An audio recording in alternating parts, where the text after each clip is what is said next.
La prédication qui tue peut être orthodoxe. Elle l'est souvent. Nous aimons l'orthodoxie. Elle est bonne. C'est ce qu'il y a de mieux. C'est la prédication pure et franche de la parole de Dieu. Les trophées de la vérité dans ses combats contre l'erreur. Les digues que la foi a élevées contre les flots dévastateurs de la négation honnête ou perverse. Cela n'empêche pas que l'orthodoxie pure, militante et combative peut être, elle aussi, la lettre qui tue.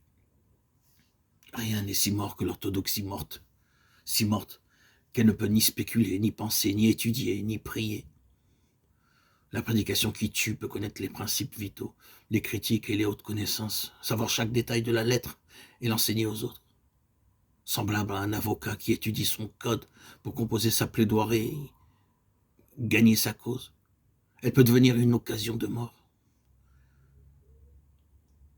La prédication de la lettre peut être éloquente, émaillée de poésie et de rhétorique, parsemée de prières, relevée d'exemples, illuminée par le génie.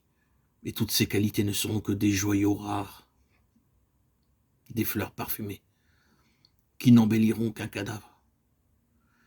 La prédication qui tue peut être aussi sans connaissance littéraire, sans fraîcheur de pensée et de sentiments, avec un style relâché, ne respirant ni la réflexion, ni la méditation, n'être embelli ni par l'originalité de pensée, ni par l'expression, ni par la prière. Cette prédication produit une désolation infinie, une mort spirituelle profonde. Elle ne s'occupe que de l'ombre des choses et non des choses elles-mêmes. Elle ne pénètre pas à l'intérieur. Elle n'offre pas une connaissance approfondie de la vie dans la parole de Dieu. Elle est vraie à l'extérieur, mais cet extérieur doit être brisé pour qu'on arrive à la substance intime. La lettre peut être présentée avec élégance, et de manière à attirer. Mais elle n'attire ni vers Dieu ni vers le ciel. La faute en est au prédicateur. Dieu ne l'a pas créé, il n'a pas été formé comme un vase précieux par les mains divines. Il s'est occupé de son sermon, de sa pensée et de sa forme.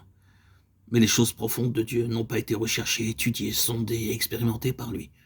Il ne s'est pas tenu devant le trône haut et élevé, n'a pas entendu le chant du séraphin, il n'a pas vu la vision ni senti l'envahissement sublime de la sainteté.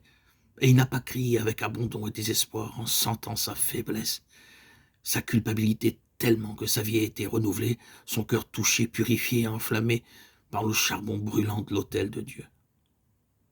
Son ministère peut amener des adhérents à l'Église, pour la forme, les cérémonies, mais ce ne seront pas de vrais disciples de Dieu, goûtant une communion sainte et divine. Des fresques ont pu être esquissées sur les murs de l'église, mais il n'y a pas de pierre vivante. La vie est absente.